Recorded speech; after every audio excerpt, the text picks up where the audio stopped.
മോളെ മോളെ എന്താ വെച്ചാ? അമ്മന്റെ അമ്മ പുഴയെ പോയി. ഒരു 11 മണി ആകുമ്പോഴത്തേക്കും അമ്മയോട് പണിസ്ഥലത്തേക്ക് വരാൻ പറ.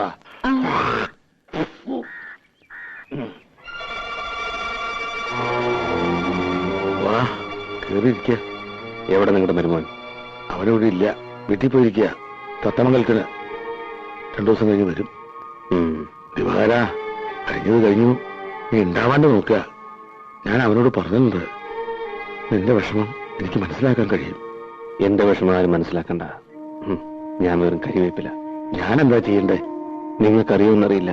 തലയിൽ വെച്ച പേനരിക്കും, താഴത്ത് വെച്ച ഉറുമ്പരിക്കും എന്ന് പറഞ്ഞ പോലെ ഞാൻ അവളെ വളർത്തിയത്. മുറപ്പെണ്ണാണെങ്കിലും എന്റെ സ്വന്തം അനിയത്തി അല്ല, മോളെ പോലെ ഞാൻ അവളെ നോക്കിയത്. ഓർമ്മയിൽ പോലും ഒരാണിന്റെ കണ്ണോടെ കണ്ടിട്ടില്ല. അതായിരിക്കും എന്റെ തെറ്റ്. അത് പോട്ടെ. കല്യാണം കഴിയുമ്പോ ഇതൊക്കെ അങ്ങോട്ട് മറക്കൂടാ. മറന്നില്ലെങ്കിലോ? വേണ്ട കുഞ്ഞുട്ടേട്ടാ, അവള് സുഖായിരിക്കണം, അത് മതി എനിക്ക്. ജാതിയുടെ കാര്യത്തിൽ പ്രശ്നമില്ലെങ്കിൽ അയാളുടെ അച്ഛനോടും അമ്മയോടൊക്കെ ആലോചിച്ചിട്ട് നിങ്ങൾ എല്ലാവരും കൂടെ അവളെ വന്ന് കാണണം. എന്തിനാന്ന്? പെണ്ണു കാണാൻ, എന്നിട്ട് അവളെ കെട്ടാൻ. അത് നടക്കുമെന്ന് തോന്നണല്ലോ എനിക്ക്. നടന്നേ പറ്റൂ. ജാതി നോക്കിയിട്ടൊന്നുമല്ലോ സ്നേഹിച്ചത്, മോഹിപ്പിച്ചിട്ട്. ഇതെന്താ തമാശ? അങ്ങനെ ഊരിപ്പോവാനാണെങ്കിൽ അതവന്റെ അവസാന. ഓർത്തോ?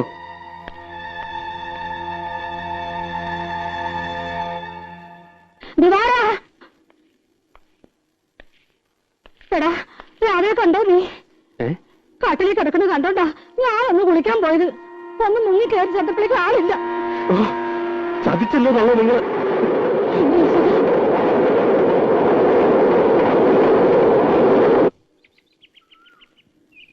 ഇത് കട്ടൻ ചായ തരാൻ പറഞ്ഞിട്ട് പഞ്ചസാരയില്ല, വാങ്ങാൻ വിട്ടിട്ടുണ്ട്. ഏട്ടനെ കാണാൻ ഒരു പെണ്ണ് വന്നിരിക്കണ. പെണ്ണോ?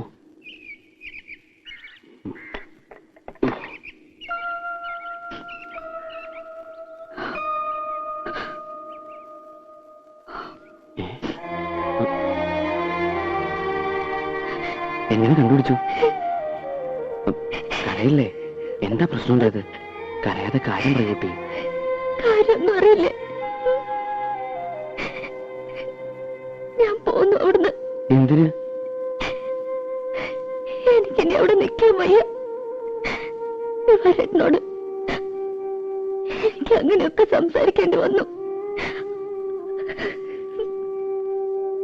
പിന്നെ എവിടെ നിൽക്കും? അത് ഞാനാണ് തീരുമാനിക്കുന്നത്. ദിവാരേട്ടന്റെ വീട്ടിലേക്ക് ഞാനിനി പോവില്ല. പിന്നെ എന്താ ചെയ്യ? പത്മിനിയച്ഛന്റെ വീട്ടിലേക്ക് പോക്കൂടെ? അതിനല്ല ഞാൻ വന്നത്. ഞാനിനി ശശിയേട്ടനെ വിട്ടു പോവില്ല. ഇവിടെയോ? അല്ലാണ്ട് ഞാൻ എങ്ങനെ പോവുക? കുട്ടിക്ക് എന്റെ സ്ഥിതി പറഞ്ഞാൽ മനസ്സിലാവില്ല. കണ്ടോ എന്റെ വീട്?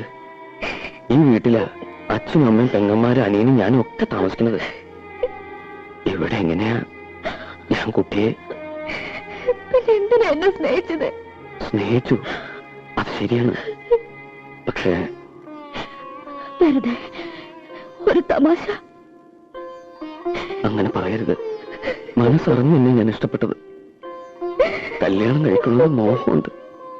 പക്ഷെ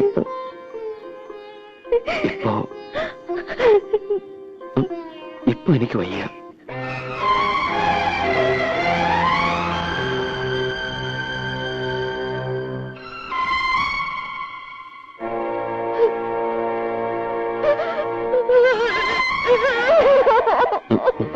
രാധേ, രാധേ, കുട്ടി എന്താ ഇത്?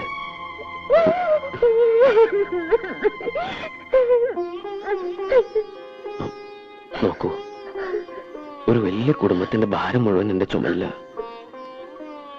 ഞാൻ വലിയ ഗായകനാക്കാൻ ആശിച്ചത് എന്റെ അച്ഛൻ. ആശാരിപ്പണി പഠിപ്പിച്ചില്ല, സംഗീതം പഠിപ്പിച്ചു. 3 കൊല്ലം ഈ നശിച്ച വീടിന്റെ ഓട് മേയുമ്പോഴ എന്റെ അച്ഛൻ വീടിനെ അന്ന് കിടന്ന കിടപ്പ എണീറ്റിട്ടില്ല, മിണ്ടിയിട്ടില്ല. അമ്മ, പെണ്ണുമാര്, അനിയൻ, സംഗീതം മതിയോ? കഞ്ഞിവെള്ളമെങ്കിലും കൊടുക്കണ്ടേ? അതിനാ ഞാൻ ഉളിയെടുത്തത്. ഞാൻ ആരോടൊന്നും പറയാറില്ല. ഞാൻ എന്താ ചെയ്യണ്ടേ? കുട്ടി എനിക്ക് നഷ്ടപ്പെടാൻ വിഷമമാണ്. കാത്തിരിക്കണം.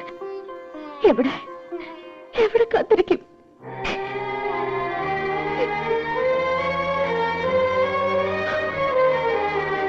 എനിക്കൊരു പായ വരിക്കാൻ ഇടം കിട്ടിയാൽ മതി. അത്ര കാരുണ്ടെങ്കിൽ എന്നോട് കാട്ടിക്കറി.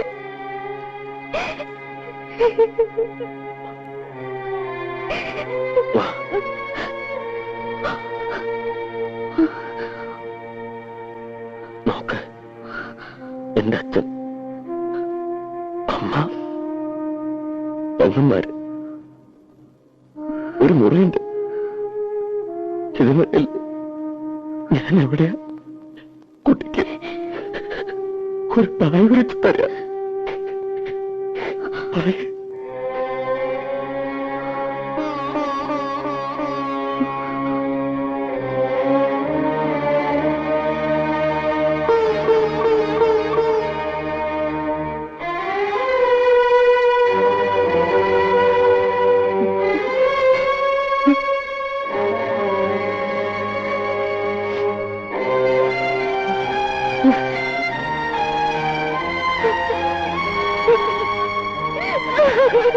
മോനെ, ആ കുട്ടി പോയി രക്ഷപ്പെട്ടോട്ടടാ. അമ്മ, പാവം. അവള് എന്റെ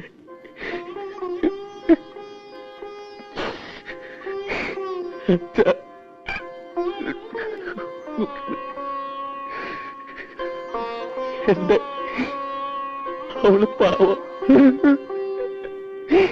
എനിക്കൊന്നും അറിയില്ല.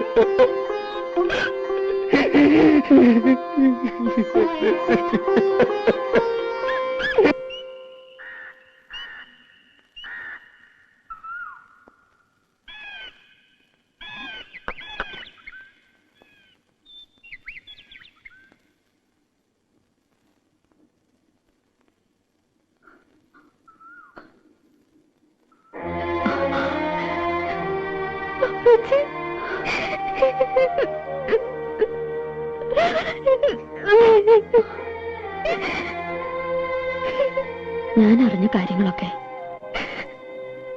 നീ ചെയ്തത് ഭയങ്കര ക്രൂരതയാണ്. ഇത്ര വിവരമില്ലാത്തവളായി പോയല്ലോ നീ. ഞാനിവിടെ എവിടെയെങ്കിലും ഒതുങ്ങി കഴിഞ്ഞോളാം. ഉപേക്ഷിക്കരുത്. അത് അപ്പേച്ചയ്ക്ക് 2 മക്കളുണ്ട്. അവരുടെ ജീവിതമെങ്കിലും ഓർക്കണം. നീ അപ്പേച്ചോട് ക്ഷമിക്കണം.